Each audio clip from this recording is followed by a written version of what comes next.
दुपारची वेळ. उकाडा जाणवत होता. ATMमधून पैसे काढून मी चालत निघालो. चौकात येताच वळण्यापूर्वी समोर नजर गेली. दूर रंगीबिरंगी छत्री घेऊन एक व्यक्ती चालत येत होती. चालणे परिचयाचे वाटत होते. धुसर वातावरणामुळे चेहरा स्पष्ट दिसत नव्हता. मी थांबलो. ती जवळ येऊ लागली. हळूहळू उलगडा होत गेला. जवळ येताच मी म्हणालो, "अगं तू ओळखताच आले नाही बघ. बारीक झालीस ग." "नाही रे, फिट झाली असं म्हण ना," ती उत्तरली. दोघेही मनमोकळेपणाने हसलो. 10 वर्षे झाले असतील ना शेवटचं भेटून? मंगळसूत्राला स्पर्श करत ती म्हणाली, "अय्या, खरंच की." मग औपचारिक बोलणं सुरू झालं. "कसा आहेस रे?"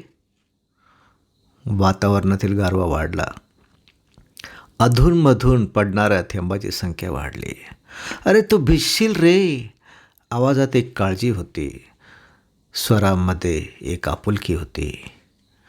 पण पावसाच्या वेळी चटकन पुढे होऊन कसलीही भीडभाड न बाळगता पावसापासून वाचवण्यासाठी छत्री माझ्या डोक्यावर धरणारी तू राहिली नव्हतीस. "अरे काहीतरी कर, तू भिजतोयस." एक आर्त आवाज.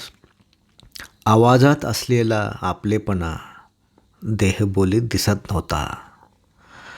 पावसाचे थेंब चेहऱ्यावर पडायला लागले. मी डोळे पुसले. हसत म्हणालो, "अगं पावसाचं पाणी ग." तू मनापासून हसलीस. जोराचा वारा आला. छत्री उडाली. पावसाने संधी साधली. सर्व सरी एकवटून तुझ्या नेत्रातून बरसू लागल्या. तुझ्या मनावरील असलेलं अज्ञात ओझं दूर गेलेलं तुझ्या चेहऱ्यावर दिसलं. तुझा चेहरा खुलला. तू म्हणालीस, "राधेला कृष्ण कुठे मिळाला, कृष्णाला तरी राधा कुठे मिळाली."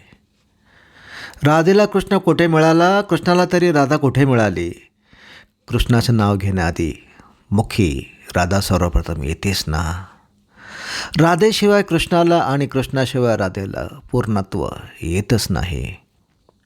दोन वेगळी जीवे असली म्हणून काय झालं, आत्मा तर एकच आहे ना. वातावरणातील गारवा वाढला. पाठोपाठ येणाऱ्या मातीचा मंद आणि ओलसर गंध मनाला सुखावू लागला. पुढे निघालो. पाठीमागे वळून पाहिलं. पावसाचा जोर वाढला होता. पावसाशिवाय काहीच दिसत नव्हतं.